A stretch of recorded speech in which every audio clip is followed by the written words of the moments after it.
চারিদিকে শুধু জামাত আর জামাত, জামাত ছাড়া কোনো লোক নেই। বাড়ি বাড়ি শুধু জামাত আর জামাত। আমি আমার নির্বাচনী এলাকার কথা বলি, গলাচিপা এবং দশমিনা।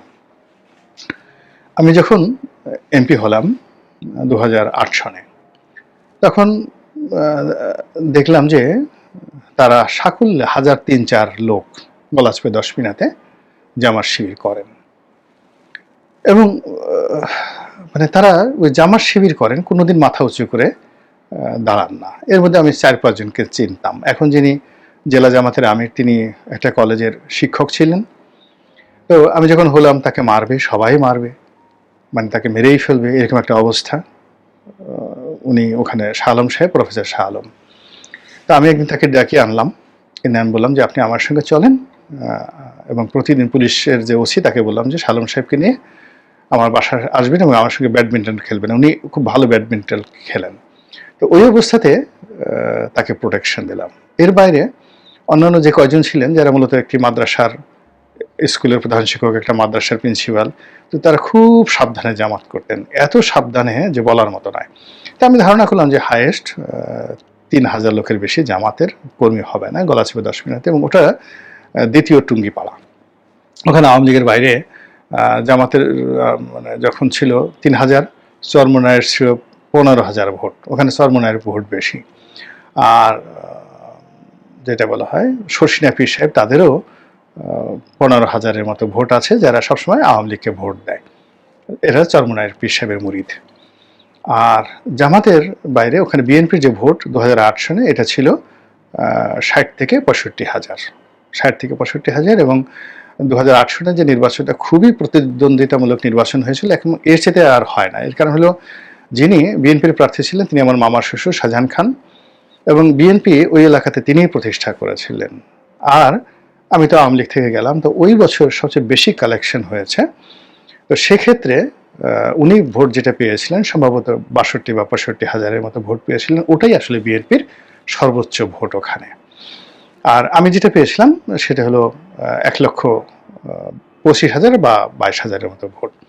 আর তো এখানে মোটামুটি যারা নিউট্রাল ভোট ছিল 1020 ভোট। এটা আমি নতুন প্রার্থী ছিলাম, সেখানে নতুন আসছে। আলটিমেটলি ওখানে 1 লাখ ভোট তখন ওই সময়টাতে আওয়ামী লীগের ছিল। এখন কি অবস্থা আছে সেটা আমি জানি না। তা আমি 2018 সনে যখন বিএনপির মনোনয়ন নিয়ে গেলাম, তখন সঙ্গত কারণেই জামাতের যারা লোকজন তারা সবাই এলেন, এবং তারা নিজেরাই তখন বললেন যে তাদের এখন 15 থেকে 20,000 ভোট গলাচিপা দশমিনাতে আছে। এবং যে পরিমাণ জামাতের লোক আমার কাছে এলেন ওই সময়টিতে, আমি দেখলাম বিএনপির লোকের চাইতে জামাতের লোক কোনো অংশে কম নয়। তাদের উৎসাহ, উদ্দীপনা, ইনভেস্টমেন্ট, ডেডিকেশন, রাত্রি 1টা-1.5টার সময় তারা দল বেঁধে 100-150 চলে আসছেন। তো এত অল্প সময়ের মধ্যে, বিশেষ করে 14 থেকে একেবারে 18, এই 4 বছরের মধ্যে এদের এত উন্নয়ন, আমি খুব অবাক হয়ে গেলাম। আর গত 4-5 দিন আগে আমার এলাকা থেকে একজন লোক টেলিফোন করে বলল যে, ভাই কি বলবো, ওরে ভাই রে, আমার চারিদিকে শুধু জামাত আর জামাত, জামাত ছাড়া কোনো লোক নেই, বাড়ি বাড়ি শুধু জামাত আর জামাত। আর বাউফলের কথা তো বলাই যাচ্ছে না। বাউফলে ওখানে ডক্টর মাসুদ আছেন, ডক্টর মাসুদ, তো বললো যে ওখানে তিনি চোখ বুজে হয়ে যাবেন, ওখানে বিএনপি আওয়ামী লীগ কোনো ব্যাপারই না, ওখানে শুধু জামাত আর জামাত। কিন্তু যে গলাচিপা দশমিনাতে আওয়ামী লীগ ছাড়া অন্য কোনো নামগন্ধ ছিল না। বিএনপির যেখানে প্রায় 65,000 ভোট, সেখানে এখন জামাত এমন অবস্থা হয়ে গেছে, জামাতের কথা মতো প্রশাসন চলছে। ডিসি, এসপি, ওই জেলা আমির, আমার যে শাহ আলম সাহেবকে আমার প্রোটেকশন দিতে হয়েছিল, এখন যদি আমার গলাচিপে যেতে হয়, ওই শাহ আলম সাহেবের প্রোটেকশনে আমার যেতে হবে। এই অবস্থা হয়ে গেছে। এখন আমি যেটা খুব সহজ সরলভাবে আপনাদেরকে যে কথাটা বললাম, যে সত্যটা স্বীকার করলাম। আমার কাছে মনে হচ্ছে না যে বিএনপির কোনো নেতা বা ওই এলাকাতে বিএনপির যে প্রার্থী আছেন, বা পটুয়াখালী সদরে বিএনপির যে প্রার্থী, তিনি অবশ্য বুঝতে পারছেন, তিনি অনেক অভিজ্ঞতা সম্পন্ন মানুষ, আলতাফ সাহেব, সেই এয়ার ভাইস মার্শাল আলতাফ সাহেব, বিমান বাহিনী প্রধান, সাবেক স্বরাষ্ট্রমন্ত্রী। তিনি, তার একটা বক্তব্য ভাইরাল হয়ে গেছে। তিনি বলছেন যে আমরা টেম্পো স্ট্যান্ড দখল করেছি, তারপরে বাস স্ট্যান্ড দখল করেছি, হুন্ডা স্ট্যান্ড দখল করেছি, চাঁদাবাজি, মাস্তানি, রাহাজানি, মানে এই সব কাজগুলো আমরা করেছি।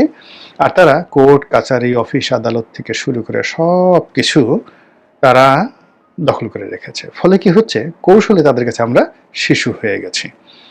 ভোটের মাঠে আমরা যে গিয়ে ভোট চাইব, মানে আলতাফ সাহেবের কথা, সেই মুখ আমাদের নাই।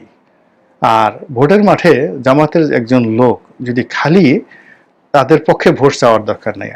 বিএনপি যে অপকর্মগুলো গত 1 বছর করেছে, সেই অপকর্ম করে যদি খালি নামগুলো বলে যে টেম্পো স্ট্যান্ড কে দখল করেছে, কে মামলা দিয়েছে, কে আপনার বাড়ির গরু চুরি করেছে, কে ধরে নিয়ে গেছে, এই প্রশ্নগুলো করার সাথে সাথে ভোটগুলো অটোমেটিক জামাতের কাছে চলে যাবে। তো এটা আলতাফ সাহেব এই কথাগুলো উনি বলেছিলেন। তো এই যে দেখেন জামাতের যে একটা ঐতিহাসিক যে বিজয় হলো ডাকসুতে, এটা বাড়তে থাকবে, এটা বাড়তে থাকবে। পরবর্তী যে ডাকসু নির্বাচনগুলো হচ্ছে, পরবর্তী যে সংসদ নির্বাচনগুলো হচ্ছে, সেটা জগন্নাথে হবে, তারপর রাজশাহীতে হবে, জাহাঙ্গীরনগরে হবে, এবং সেখানে দেখবেন যে কি পরিমাণ তাদের যে বিজয় হয়।